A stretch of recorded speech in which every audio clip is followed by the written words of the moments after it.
Hello everyone, Dan here from the Next Issue Podcast. On today's video, I'll be doing a review for Dream Scenario 2023. This is a new film from A24 Studios, rated R with a runtime of an hour and 42 minutes. As of the recording of this video, we have a Rotten Tomato score of 92% for the critics, no audience score as of yet, and a letterbox rating of 3.7.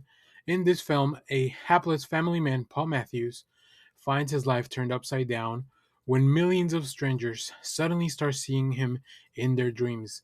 But when his nighttime appearances take a nightmarish turn, Paul is forced to navigate his newfound stardom in this wickedly entertaining comedy from writer-director Christopher Borgli and producer Ari Aster. This is, as I mentioned, written and directed by Christopher Borgli, and it stars Nicolas Cage as Paul Matthews, Julian Nicholson as Janet Matthews, Paul's wife, Lily Bird as Sophie Matthews, Jessica Clement as Hannah Matthews, both of their kids. We also have Tim Meadows as Brett, who's at College of the Dean, where Paul Matthews is a professor. Michael Cera as Trent, Dylan Gilligan as Molly, and Kate Berlant as Mary, who come in later as kind of advisory roles for this brand management for Nicolas Cage's character. We did a trailer reaction for this a little while back because this was not part of the Struck Studio, so we wanted to check it out. Also, if you've been following the channel for a while, you will know I am a big fan of Nicolas Cage. I feel like in the past few years, just all the projects that he's been doing are very entertaining, very fun, a little wacky, and maybe out of the norm. But like he's been putting out some really fun stuff. So the premise of this just it's really fun. Like if you just watch the trailer, you're gonna get the essence. Like that's one of the trailers that really distills the essence of the film. I will say, don't look too much into the film before going to see it. You know, if you watch the trailer, I think that'll be enough. Um, the first thing I'll talk about is, and I'll get into the performances in a bit, but overall, I really like this film.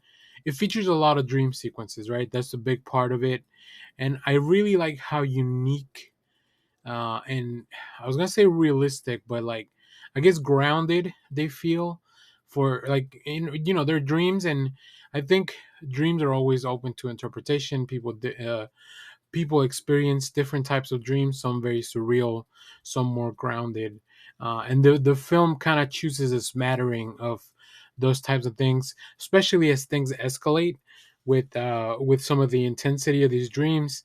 It's really interesting to figure out how everything starts very tame, but then things kind of take a turn.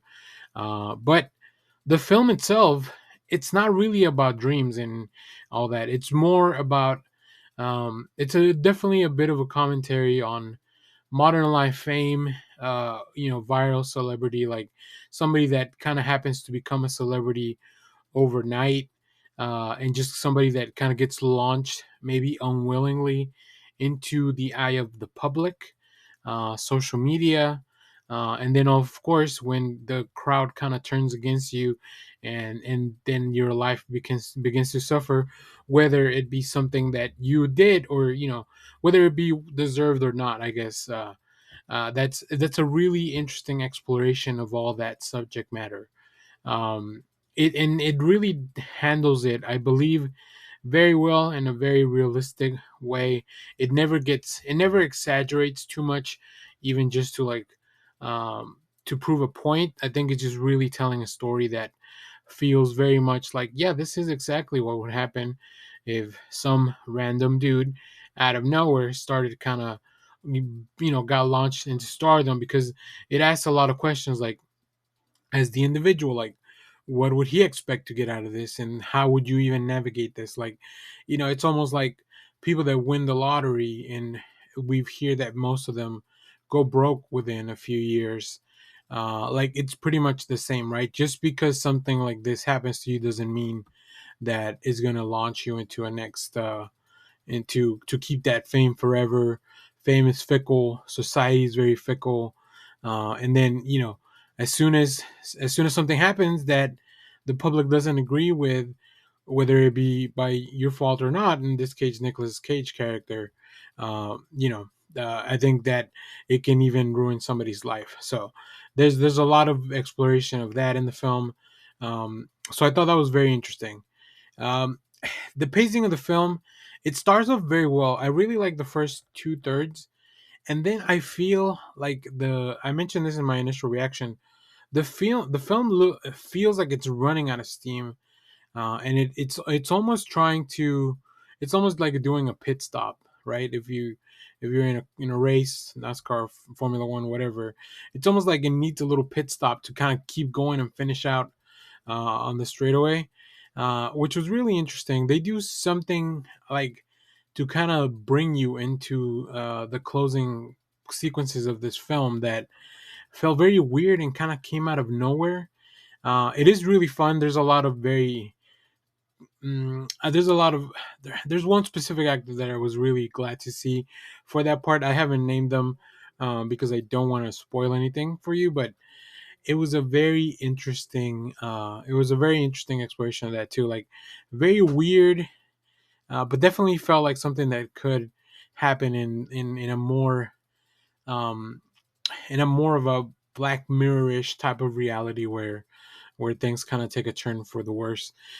It's also really interesting to have the whole aspect of like the companies and like that would want to kind of get involved with this, the media, and like everybody trying to capture a little bit of that fame on their end to profit. So there's definitely a lot of commentary on that. Um, like many of Nicolas Cage's performance or projects that, especially as of lately, I don't know that this is somebody that'll appeal to everyone. Like I said, I think there's going to be a very specific audience for this, but the audience that it's being drawn in hopefully can spread the word of like there's something here, and that's kind of what I hope to at least put out with the message with this review, that there's something here, and if it connects with you, I think you'll have a really good time in this film. Um, we have a lot of great performances. Julian Nicholson, I really enjoyed as Paul Matthews' wife. She like we get to see how everything affects his family as well. So that was very interesting. I like her a lot. From I recently watched The Outsider, so like her face was a little bit kind of like in the at the forefront of my mind because I had just seen her work recently, and then also the kids that their kids are fantastic. I think they feel like real teenagers and you know like kids of that age. It doesn't feel like they are kind of hamming it up or playing it up. As you know, there's a lot that happens that these kids kind of get caught in the crossfire of like all this newfound fame for Nicolas Cage. Tim Meadows, great performance. He's kind of like the best friend. He gave me a lot of vibes. If you have seen the Bob Odenkirk show where he's a college professor, he also has a friend played by Diedrich Bader. Very similar vibes. Their relationship, we're like, yeah, we're friends and we work together, but like we're gonna be there for each other in troubling times. And Nicolas Cage definitely needs a hand in this film. And then also just want to mention the people that work at this PR agency, kind of led by Michael Cera, who plays this like young upstart, right? Seeing a very feels very Ryan Howard from The Office, where like he's got a lot of big ideas, but maybe doesn't fully know how to portray them. We also have Dylan Galula, who I had never seen. She plays a very important role kind of in this film later on, and I really enjoyed all the scenes with her and Nicolas Cage. I think they were very entertaining. They got very weird and they were really funny. So yeah, I think everyone kind of really brought their A game, especially Nicolas Cage. Like some of the sequences, like he's just really funny and he plays this guy that nobody would even take a second look at, right? It's just like an everyday guy. But then once he's finally put in the spotlight, like he has ambitions of his own. So like, and he kind of leans into it until things start taking a turn for the worse, and like then you get to see the more familiar Nicolas Cage, who becomes a little bit unhinged, and there's like a lot of things happening to him, and he's very dramatic about some of the stuff. Um, And yeah, those like all those scenes are very funny. They're also kind of awkward to watch. So like, there's a real fine balance there that Nicolas Cage kind of found with the the director, um, and I think they managed to stick the landing. It wasn't a perfect landing, but I think they managed to stick the landing at the end of the film. With a runtime of an hour and 40, like, minus the credits, you're kind of in and out of there in 90 minutes. So, like, this didn't need to be any longer than that. So, I really appreciate the efficiency and the restraint to, like, not make this joke go any longer than it should. And the fact that they, like I said, there's a small chunk there that really feels like, oh, we need this here to, like, stretch out the runtime a little bit, but also figure out where we're gonna do to close out the film. So very interesting. Overall, really enjoy this film. I think it looks great. There's a lot of handheld shots to kind of demonstrate some of the chaos and the just like the tension that's building up with these characters. There's a lot of really interesting sequences, like I mentioned, with the dreams. Like, it looks very real. Even the dreams, like, there's no like bad CGI effects or anything. Everything looks, for the most part, very practical, or at least very well done. So I was surprised to get to see, some of the dream sequences can get a little wild, and definitely like the ones that turn into nightmares. Like, you can really tell like why people would be afraid of this guy, even if it was just from a dream. So really interesting. A lot of talk about uh, behavior of people in society, and stuff like that. So very subtle stuff that just kind of thrown in there. So I think this will be a good rewatchable film as well. Once you kind of know everything, you can see where everything's going. And maybe once it's out on VOD, I'll check it out again. So highly recommend you check this out. There's a lot of cool movies that we've been watching and talking about, new stuff, old stuff. So make sure to stay tuned for in the channel for all that stuff. Let me know what you thought about this film if you've gotten to see it.